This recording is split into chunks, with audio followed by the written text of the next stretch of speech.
ইরানে একাধিক সামরিক ও কৌশলগত স্থাপনায় ধারাবাহিক বিমান ও ক্ষেপণাস্ত্র হামলা চালিয়েছে যুক্তরাষ্ট্র ও ইসরায়েল। ওয়াশিংটনের দাবি, ইরানের সামরিক সক্ষমতা ও আঞ্চলিক প্রভাব কমানোই এই অভিযানের লক্ষ্য। মার্কিন প্রেসিডেন্ট ডোনাল্ড ট্রাম্প জানিয়েছেন, নির্ধারিত লক্ষ্য অর্জন না হওয়া পর্যন্ত অভিযান চলবে।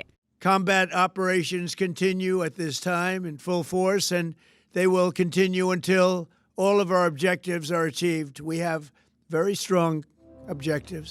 অভিযানে এখন পর্যন্ত ৩ মার্কিন সেনা সদস্য নিহত এবং কয়েকজন আহত হওয়ার তথ্য দিয়েছে ইউনাইটেড স্টেটস সেন্ট্রাল কমান্ড। অন্যদিকে ইরান বলছে, রাজধানী তেহরান সহ বিভিন্ন শহরে হামলায় উল্লেখযোগ্য সংখ্যক বেসামরিক মানুষ নিহত হয়েছেন।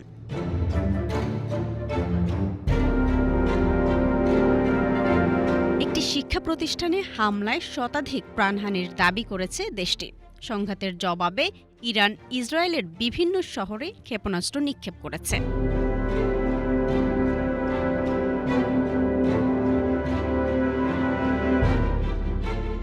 বেইত শেমেস শহরে হামলায় নিহতের খবর নিশ্চিত করেছে স্থানীয় কর্তৃপক্ষ। একই সঙ্গে উপসাগরীয় অঞ্চলে মার্কিন স্বার্থ সংশ্লিষ্ট স্থাপনাগুলোকেও লক্ষ্যবস্তু করার হুঁশিয়ারি দিয়েছে তেহরান। এদিকে ইরানের সর্বোচ্চ ধর্মীয় নেতা আয়াতুল্লাহ আলী খামেনির মৃত্যুর পর দেশটিতে নেতৃত্ব সংকট তৈরি হয়েছে।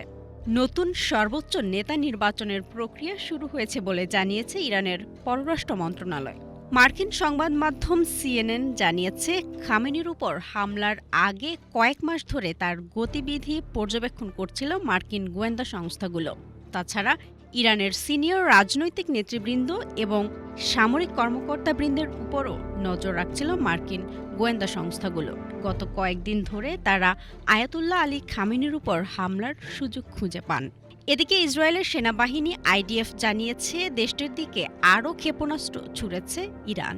ক্ষেপণাস্ত্রগুলোকে প্রতিহত করতে কাজ করছে আকাশ প্রতিরক্ষা ব্যবস্থা। আল জাজিরার প্রতিবেদনে বলা হয়, বাসিন্দাদের বাংকারে আশ্রয় নিতে এবং পরবর্তী নির্দেশ না দেওয়া পর্যন্ত সুরক্ষিত স্থানে থাকার আহ্বান জানানো হয়েছে। অন্যদিকে পরমাণু ইস্যুতে যুক্তরাষ্ট্রের সঙ্গে আলোচনা শুরুর জন্য ইরান চাপ প্রয়োগ করেছে। মার্কিন গণমাধ্যমের এমন দাবি প্রত্যাখ্যান করেছেন দেশটির জাতীয় নিরাপত্তা পরিষদের সচিব আলী লারিজানি।